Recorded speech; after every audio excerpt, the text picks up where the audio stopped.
Hello friends, welcome back to our channel Maanavan Aasiriyar. இந்த விட நம்ம என்ன இன்ஃபர்மேஷன் பார்க்க போகிறோம்னு பார்த்தீங்கன்னா, தமிழகத்தில் 12ஆம் வகுப்பு பொதுத் தேர்வுக்கான அந்த தேர்வுக்கால அட்டவணை தேர்வுகள் துறை வந்து வெளியிட்டிருந்தாங்க. மே 3ஆம் தேதியிலிருந்து மே 21ஆம் தேதி வரைக்கும் பொதுத் தேர்வுகள் நடைபெறும் அப்படின்னு சொல்லியிருந்தாங்க. ஸோ இது வந்து பார்த்தீங்கன்னா நார்மலாக ஸ்கூலில் போய் படிக்கிற ஸ்டூடெண்ட்ஸ்க்கு. ஸோ இதிலே வந்து +2 வந்து ப்ரைவேட்டாக வந்து படிப்பாங்க, அதாவது தனித்தேர்வார்கள்.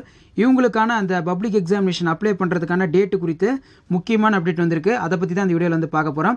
அதை பார்க்கறதுக்கு முன்னாடி நம்ம மாணவன் ஆசிரியர் யூடியூப் சேனலை சப்ஸ்கிரைப் பண்ணுங்கள். கீழே இருக்கிற பெல் ஐக்கானை ப்ரெஸ் பண்ணிட்டீங்கன்னா உடனுக்குடன் நோட்டிஃபிகேஷன் வரும். வாங்க வீடியோக்குள்ளே போகலாம். அதாவது இன்று வெளியான தகவல் வந்து என்னென்னா, 12ஆம் வகுப்பு பொதுத் தேர்வு அரசு முக்கிய அறிவிப்பு. 12ஆம் வகுப்பு பொதுத் தேர்வை எழுத விரும்பும் தனித்தேர்வர்கள், அதாவது பிரைவேட் கேண்டிடேட், நாளை முதல் மார்ச் 6ஆம் தேதி வரை விண்ணப்பிக்கலாம் இந்த பப்ளிக் எக்ஸாமினேஷன் எழுதுறதுக்கு அப்படின்னு வந்து சொல்லியிருக்காங்க.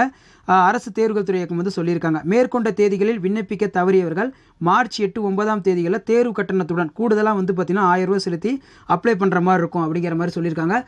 கூடுதல் விவரங்களை நீங்கள் www.dgeDNgovernment.in என்ற இணையதளத்தின் மூலமாக நீங்கள் வந்து தெரிஞ்சுக்கலாம். ஸோ இது பொறுத்த வரைக்கும் ஸ்கூலுக்கு போகாத வீட்டில் இருந்து பார்த்தீங்கன்னா +2 படித்து எழுதுவாங்க, அவங்க வந்து பார்த்தீங்கன்னா இந்த எக்ஸாமுக்கு வந்து அப்ளை பண்ணலாம் அப்படிங்கிற மாதிரி சொல்லியிருக்காங்க.